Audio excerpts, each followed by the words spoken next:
Assalamualaikum warahmatullahi wabarakatuh. Bismillahirrahmanirrahim. Alhamdulillahirabbil alamin wal 'aqibatu lil muttaqin wa la udwana illa 'alal zalimin. Allahumma shalli wa sallim wa barik ala sayyidina Maulana Muhammadin wa ala alihi wa sahbihi ajma'in. Subhanaka la 'ilma lana illa ma 'allamtana innaka antal alimul hakim. La haula wa la quwwata illa billahil 'aliyyil 'azim. Amma ba'd. Bismillahirrahmanirrahim. Wa al-musannif rahimallahu ta'ala wa nafa'ana bihi wa bi jami'i 'ulumi fid dharain amin. Wa yabtaghi lahu 'aidan, dan sayurnya lagi yaitu tanzihu sawbihi bil ma'i wahdahu, yaitu membersihkan baju dengan air bersih. Wahdahu ya air tunggal, artinya kada pakai macam-macam membersihkan baju, tapi au ma'as sabuni, atau dengan sabun. Jadi kita masih membicarakan adab kebersihan, karena kebersihan itu sebagian daripada iman. Bisa kita umpama mandi, mencuci, amunnya dasar tidak ada sabunnya, asal bajunya suci, boleh aja, susah aja. Tapi jadi di sini au ma'as sabuni in ihtaja ila dzalik, atau dengan sabun apabila dia berhajat untuk pakai sabun itu supaya harum, supaya bersih, lebih bagus. Wa kadzalika yanbaghi lahu tanzihu makani, dan kayak itu juga membersihkan diri dan tempat. Wa kadzalika yanbaghi lahu tanzihu makani, yaitu membersihkan tempatnya, tempat sembahyang, di rumah. Wa dzalika lima fin nadhafah min hifdzi sihah, karena yang demikian itu, yang mandi, yang bersih pakaiannya, bersih tempatnya, yang demikian itu min hifdzi sihhati, daripada menjaga kesehatan. Jadi nyamannya apa bersih, nyaman di rumah tuh. Masuk ke rumah tinggal licin lantai, kotor nih berarti ayahnya mempel sudah, ada nyaman lagi dipakai berjalan. Sembahyang yang nanti serikat ke kepala lantainya ikat. Karena serba bersih itu, dan Nabi di sini min hifdzi sihah, menghadap sehat, jaga kebersihan. Itu sebagian daripada adab kita beragama, bersih. Kalau suci tentunya, karena kadang-kadang suci itu kada bersih bisa juga. Banyu tuh, mamanya banyu di sungai itu, di parit tuh, ini ada suci, tapi ada bersih, ada. Nah, yang bagus itu yang bersih, yang suci. Wadah bil humumi, dan menghilangkan susah, membuang rasa susah. Wa iqbalil sururi, dan menampakkan rasa gembira. Jadi kita ini sebujurnya pun susah tuh kada boleh susah tuh. Kenapa kada boleh? Orang susah tuh berarti kada ridho dengan aturan Allah. Itu pun masih susah tuh.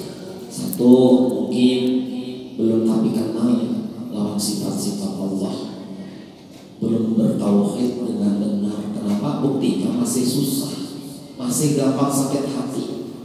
Padahal yang terjadi di bumi ini kepada kita dan kepada orang lain dan kepada siapapun tak lepas daripada aturan Allah, tak lepas daripada kehendak Allah. Apa aja tuh, apa aja yang terjadi itu kehendak Allah. Bila kita sedih berarti ada setuju seakan-akan dengan kehendak Allah. Orang yang paham dan kenal dengan Allah gembira terus hatinya. Kita jadi hati senang aja. Apakah yang terjadi? Hati senang. Kenapa? Melihat yang terjadi itu adalah kehendak Allah. Amun kehendak Allah pasti baik. Orang Betawi, orang tuh bila memahami bahwa yang terjadi ini lain perbuatan makhluk. Di dunia ini apa aja yang terjadi lain perbuatan makhluk, tapi kehendak Allah perbuatannya dan kehendak Allah itu pasti bagus. Walaupun kadang-kadang menurut nafsu kita ada senang, tapi menurut Allah pilihan Allah untuk kita pasti yang terbaik. La yuridullahu bika illa khairan. Allah kadang menghendaki sesuatu kepada hambanya kecuali kehendak Allah itu pasti baik. Kita benar-benar ada paham. Kita ada paham. Ya jauh semalam kan kalau di jalan Lele ini baca di Atolib itu kan baca tauhid, malam Selasa. Di situ kan baca kita awam tuh. Nah di situ isinya sifat hati. Nah, sampai sudah kaum qadirun termasuk muridan. Ujar Allah hendak guring sehat ya. Hendak guring sehat ya. Bangun guring hendak berdiri ada awak. Kenapa? Baptis bakatnya. Kenapa baptis bakatnya? Ini kita orang yang memahami ini kehendak Allah. Hendak wujud-wujud menjadi hamba Allah. Kan tiga jalannya. Apa? Jalan tauhid. Apa jalan tauhid? Hati ini harus menyadari baptis bangkah ini kada bisa terjadi amun kada satu dikehendaki oleh Allah. Nah, kehendak kita ini damai dengan keputusan Allah. Baptis bangkahnya biar seduniaan anak membangkangkan baptis ini adalah Allah, amun kada dikehendaki oleh Allah. Baptis bangkah kada hendak kuring sehatnya bangun kuring baptis bangkah. Nah orang hendak ridho dengan apa kehendak Allah supaya kita kada susah. Ini kan sedikit-sedikit mengeluh susah ya. Satu, ini kehendak Allah. Kenapa kehendak Allah terjadi? Karena kehendak Allah itu Allah kuasa, mampu. Kenapa mampu? Mampunya sifat ilmu. Karena Allah ada ilmunya, menguasai. Maka terjadi bangkak. Berarti bangkak ini adalah kehendak Allah. Lalu kita berpikir, maka kehendak Allah itu pasti baik. Itulah jalan Allah. Makanya kadang-kadang kita ini, mohon maaf, garing itu lebih baik daripada sehat. Menurut Allah. Kenapa? Amun sehat, kada tapi lagi ke masjid, ada lagi ke majelis ilmu. Nah, sembahyang berjamaah ketiga. Napa gawian napa bulu tangkis kemana? Coba menggaring tasbih di tangan. Tasbih di tangan. Bisa ke hulu tasbih. Azan belum, waktu azan ke masjid sudah bagaimana berjalan ke masjid. Kenapa? Garing Pak. Muntuni astagfirullah, garing.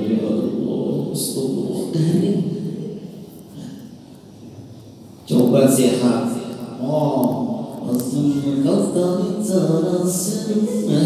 Sehat Pak ya. Sambil apa aktivitasnya? Menyanyi sehat. Ternyata ada masalah. Ternyata kadang-kadang kita ini bagus garing dari Tuhan. Dan yang tahu itu bagus bagi dia itu Allah. Menafsu, kada mau nafsunya. Hendaknya sehat terus, berduit terus, dikawani orang, dihormati orang, banyak yang senang, gawian lancar, bisnis lancar, itu nafsu. Buktinya semua kayak itulah ada.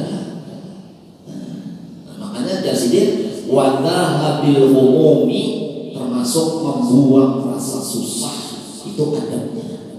Susah ya Tuhan dari Tuhan dengan keputusanku. Nah, jalan kedua habis deal kalau Tuhan ingin Tuhan ini kehendak dan jalan kedua apa? Jalan fikih syariat apa? Tetap ikhtiar. Baptis bangkat seurut, baptis bangkat minum obat, berarti sedangkan periksa ke dokter, ya jangan ikhtiar. Jangan ditilakan ikhtiar, disuruh supaya kita ini berpahala. Masalah sehat kadarnya bukan karena ikhtiar kita, tapi karena kehendak Allah. Makanya orang garing itu seandainya tahu durasinya itu berapa hari, ya karena mau berobat. Kenapa? Mau berobat karena mau sembuh, ampun garingnya itu belum dikehendaki Allah sembuh. Jangan tahu aku nih jatuhan garing seminggu aja, berarti kalau sakit aku keurut, kalau sakit aku minum obat, kalau usah kenapa? Karena sembuh juga aku belum seminggu. Tapi dirahasiakan Allah supaya apa? Supaya jalan ikhtiar syariat.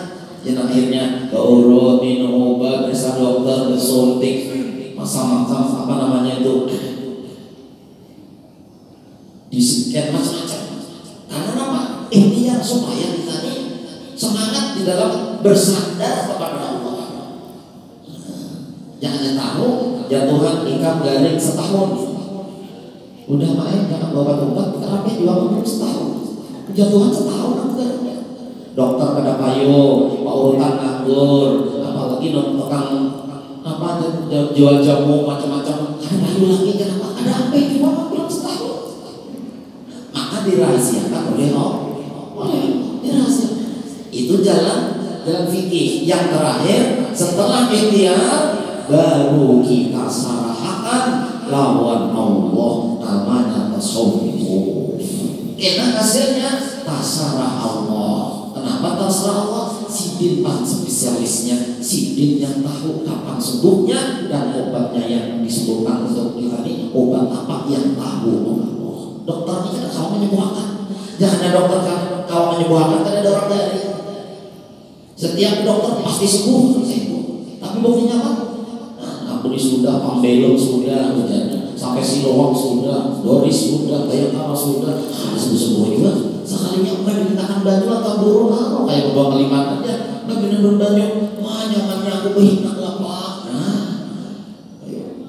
Jadi pertama kalau sudah kita deal dengan Allah dengan tauhid, aku diganti dikehendaki Allah, ikhtiar tetap berusaha, serahkan hasilnya, baru itu namanya orang hamba Allah. Ada lagi susah.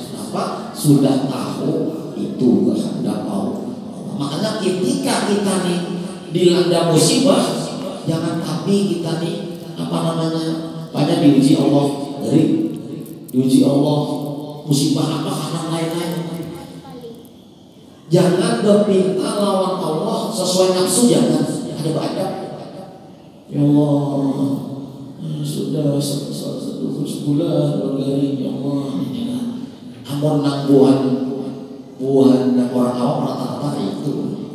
Rata-rata orang awam itu bilangnya dari minta sembuh, ya bilang kata duit, minta laris, minta sugih, rata-rata itu. Padahal mau keadaan susah ini yang pas karena musibah. Lihat di para nabi. Nabi Muhammad ketika perang Uhud, ujar sahabat, ya Rasulullah, buahnya bertambah pasukan, banyak benar kita cuma sedikit. Apa doa Nabi? Apakah ya Allah menangakan kami nang Islam beriman lawan pian menangakan kalahkan orang kafir? Ya Tuhan ada. Apa doa Nabi? Hasbunallah wa ni'mal wakil. Cukuplah Allah. Nah, cukup Allah. Nabi Ibrahim dibakar Raja Namrud. Kalau pakai Allah digunakan ini jangan terbakar dulu selamatkan Anda. Kenapa? Hasbiyallah wa ni'mal wakil. Nabi Yunus masuk ke dalam perut 3 lapis kegelapan malam, kegelapan laut, kegelapan perut, masuk ke dalamnya. Apakah ya Allah keluarkan dari perut ikan? Ada. Apa? La ilaha illa anta subhanaka inni kuntu minaz zalimin. Artinya apa? Bila kita sedang diuji Allah musibah, banyak-banyak berzikir kepada Allah. Bukan waktunya meminta, waktunya astagfirullah, astagfirullah, astagfirullah, Allahumma subhanallah. Waktunya itu waktunya zikir.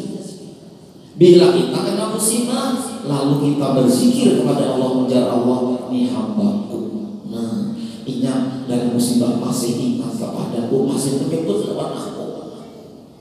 Makanya kadang-kadang kita lebih baik garingnya Tuhan di kami. Amunnya waras, harus lemah jalan lagi.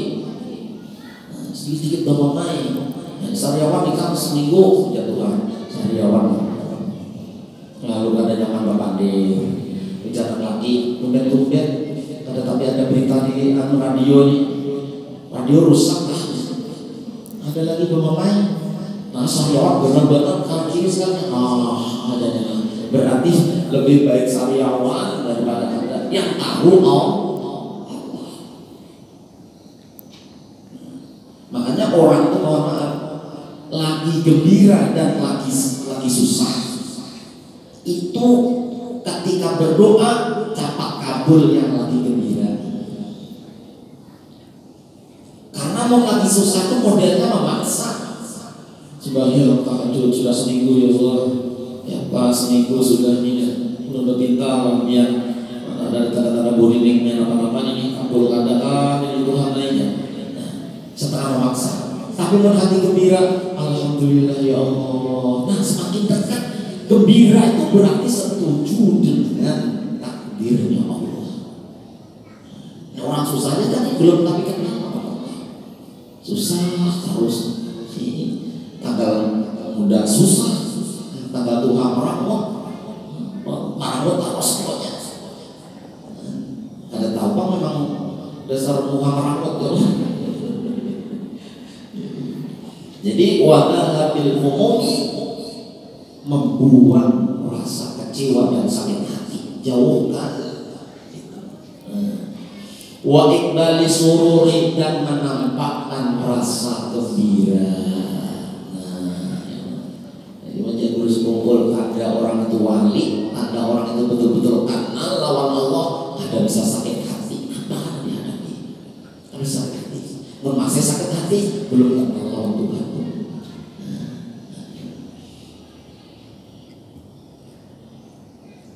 Waridha al-asir. Makanya kita nih ketika kita gembira, maka akan berpengaruh kanan kiri kita. Nah, kenapa? Setiap sikap yang baik, setiap kegiatan yang positif akan berpengaruh kanan kirinya pun akan menjadi positif. Umpama contoh di sini Bang, ada pengajian apa pengajian akbar apa rutinan apakah, maka akan berpengaruh baik dengan kanan kiri. Apalagi sampai ribuan itu berpengaruh positif. Akhirnya di situ ekonominya lancar, macam-macam orang berjualan macam-macam. Akhirnya ini payu, taksi payu, ojek payu, ini payu. Namun sudah ada lingkungan lain. Tapi sebaliknya, bila itu kegiatan negatif, maka akan berdampak negatif juga kanan kirinya. Ya jauh ada kiai sidin alim, tapi sidin juga ahli medis, membuka klinik, ada pesantrennya sidin. Nah, lalu bini sidin ini hamil yang kelima, bini sidin ini hamil anak yang kelima. Karena sidin ahli medis, jam 12 malam sakit parut anak beranak bini sidin. Akhirnya apa? Sidin ahli medis kada usah lagi mengambil perawat mana-mana, sidin menangani. Jadi nak membantu kelahiran istri, sidin seorang begitu lahir dibersihkan sidin, tata pusatnya. Cuma sidin hilang satu. Kenapa? Habis menata kada ingat menyiapkan talinya. Bisa melalui pusat. Sidin kayak apa nih ya? Akhirnya ada di kapitan baju, nah kita sama bandai baju kapitannya. Sementara di kapitan itu sidin kan. Lalu sidin ke masjid. Kenapa ke masjid? Karena waktu itu masjid sidin itu lagi direhab. Pemasangan keramik. Karena dulu lah tahun 90-an. Pemasangan keramik dilihat di sidin. Dalam hadis sidin orang masang keramik itu pasti pakai benang. Pakai masker benang. Dilihat ya. Oh ada, alhamdulillah benang. Ampun pak tukang nih masang keramik. Ditangkap sidin 2 jengkal, 2 kelang, dibersih sidin, diberi alkohol bersih. Nah, bakso sudah bersih sudah, taruh diikat tali pusat tadi dengan benang tadi. Dari 5 anak Sidin ini nang paling rajin ke masjid, sembahyang cuma ibadah ke masjid, jamaah ke masjid, zikir ke masjid, pengajian ke masjid. Dari 5 anak ini adalah anak yang pusatnya ditali pakai benang keramik masjid. Coba seandainya dipakai tali ujung di awal ujung.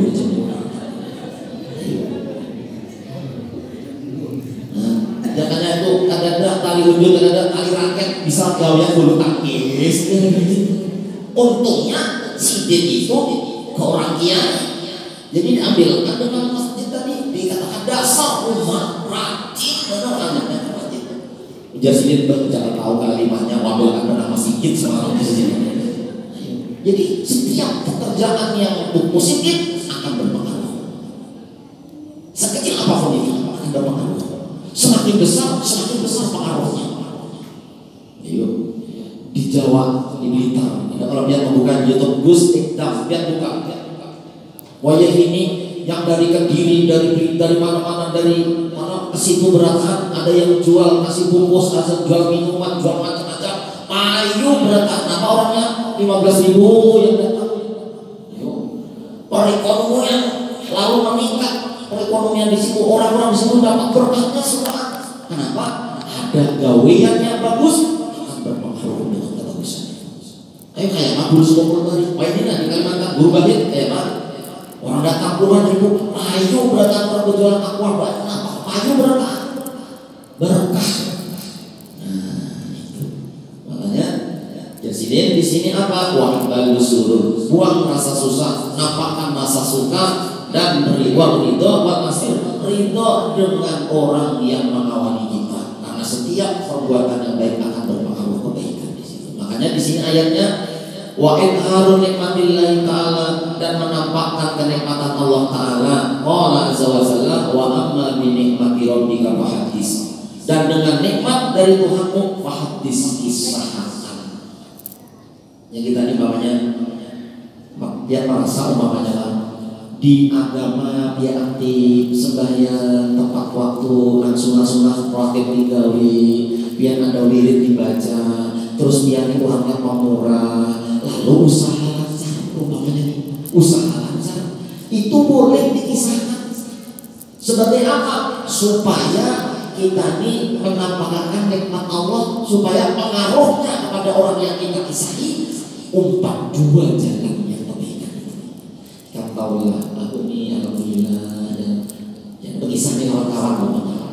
Alhamdulillah mendadak itu lancar aja, kawan kuliah anak kawan, nah kalau umroh sudah apa gara apa kalau itu nggak mau mati, apa gara aku kadang modal banyak, ada modalku menjaga sembahyang 5 waktu, nah sunnah kami gawe, jangan tinggalkan sembahyang Tuhan, pun kawan membaca sholawat sehari 1000 kali, umpamanya terwujud itu boleh disampaikan dulu.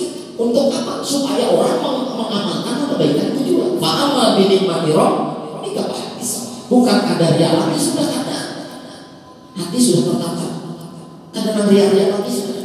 Memang supaya membawa pengaruh kepada orang lain. Nah, amun orang itu ria itu lain. Jadi kadang memang ayatnya itu wa'amma binikmati rabbika fahaddits. Nah, diundangnya kita makanan syukuran. Lalu jar orang, ayo orang ini dikit-dikit syukuran makanan, pina nyaman gembira terus, usaha lancar terus, napa? Udah gawiannya napa? Nah, ayo, nah itu berarti kayak guru sekumpul saya pastinya tiap malam sebulan sekali membawa kadut sini. Ada tukang ketok pintu sini di belakang anak bos sini, santri sini. Tok, assalamualaikum. Bicara tukang ketok pintu nih. Ini guru beri duit lah, berdiam. Orang lagi tok, assalamualaikum. Ini guru beri. Nah, tukang bawah sini di belakangnya. Tapi ada diketahui orang. Nama ngetoknya anak murid sini. Guru beri. Tapi selama itu kan ada tahunnya. Begitu Sidin wafat, hanya merasa janda-janda bini-bini paguruan yang sudah meninggal lagi Sidin kami kan ada lagi anu selama ini sekalinya abah guru atau kan mau menghidupi kami di setiap bulan kayak apa menampakkan kenikmatannya yang didapatkan kenikmatan gembira yang diberikan oleh Allah di habar-habar sampai wah ini yang dulu mengajar sidin, mengajar anak-anak sidin sampai wah ini dibiayai sidin walaupun sidin sudah wafat, usaha sidin masih berkembang. Karena ada pelajarannya, ada pelajarannya orang alim ya.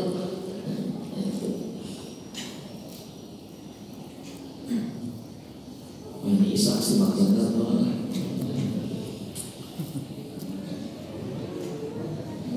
sambil dimakan kenapa? Menurut kan badan makan nabi bagian ya Allah sambil dimakan. Asidku wal kadibu bermula ini menerangkan tentang kejujuran dan kebohongan. Nah ini sifat yang mana yang harus kita buangi dan yang mana harus kita pelihara. Asidku wal akhbaru bima yatabiqul awaqi yang bermula yang namanya kejujuran yaitu wal akhbar mengabarkan bima yatabiqul waqi dengan sesuatu yang sesuai dengan kenyataan. Nah ya Allah. Jadi al-ikhbar itu menghabarkan bima dengan sesuatu yatabiqul waqi yang sesuai dengan kenyataan, itu namanya jujur. Ada menambahi, ada mengurangi. Itu sifat orang sesuatu yang diharapkan. Amun sampai menambah-nambahin kabar bahaya. Jadi kurang-kurangi apalagi dikompor-kompori tambahnya. Tidak boleh ya. Jadi jujur itu menyampaikan sesuatu yang sesuai kenyataan. Dan itu yang dituntut oleh agama. Nah, wal kadhibu sedangkan bermula yang namanya pendusta, dusta, kadhib, bohong ya Allah. Wal ikhbaru bima la yutabiqu yaitu memberikan kabar yang tidak sesuai dengan kenyataan. Itu apa namanya perlawanan daripada jujur. Asbabus sidqi wa asbabus sidqi dan bermula sebab-sebab jujur al-aqlu yaitu berakal, wa dinu dan beragama, wal muru'atu dan punya sifat pemberani atau kesatria. Li anal aqla yudrikul manfaat as-sidqi karena sesungguhnya akal itu menemukan kemanfaatan jujur. Wa madaratal kadhibi dan dia mengalahkan pembohong atau kebohongan. Wala yarda sayyidul nafsihi dan dia tidak ridho orang yang mempunyai kejujuran li nafsihi untuk dirinya al-madaratu yaitu bahaya. Falyadju bisidqu maka dia menetapi dengan kejujuran. Wali adatina ya'mur bisidqi karena agama itu menyuruh untuk jujur. Wa yanha 'anil bidhi dan mencegah daripada sebaliknya. Wa kadzalika sayyidul mu'min dan itu juga orang yang mempunyai sifat keperwiraan atau sifat kesatria. Jadi yang dituntut memang kayak itu. Sampai Abu Bakar As-Siddiq dijuluki As-Siddiq itu apa? Karena kejujurannya yang luar biasa. Walaupun orang pertama kadang-kadang kejujuran itu pindah hancur, apalagi zaman ini. Ya, mulut dikisahin kawan untuk bekerja di satu instansi sampai bersumpah ini pokoknya anak-anak jangan ada yang bekerja kayak itu, belum ada menyebar kerja apalah di sini. Aku pokoknya anak-anakku jangan kayak aku, jangan umpat pegawai kayak itu. Isinya cuma cari murah, berkhianat dan sebagainya. Aku jadi nah saking daripada takutan. Kenapa? Karena yang kita gawe ini akan diwarisi cucu kita. Apa aja itu? Kita boleh apa gawean kita hari ini? Ayo ya, awak kita tak boleh kita tutup-tutupi di mata manusia, tapi nanti kita mati Allah akan meneruskan akibatnya untuk anak-anak kita. Nah itu yang kita bahaya. Ya, sekawal-kawalnya kita biarkan sekumat di dunia ini. Yang penting nanti anak cucu kita jangan sampai kena kecipratan karena pengaruh dan efek samping daripada perbuatan kita ketika kita masih ada. Katanya Pak belum belajar melewati isahnya, melewati isah.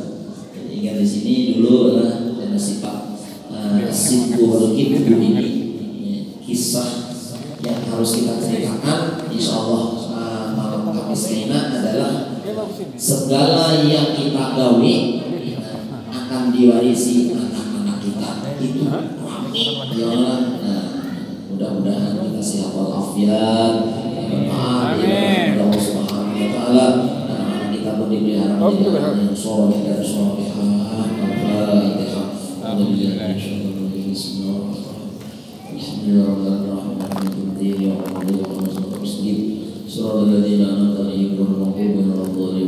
ya Allah ya Rabbal alamin.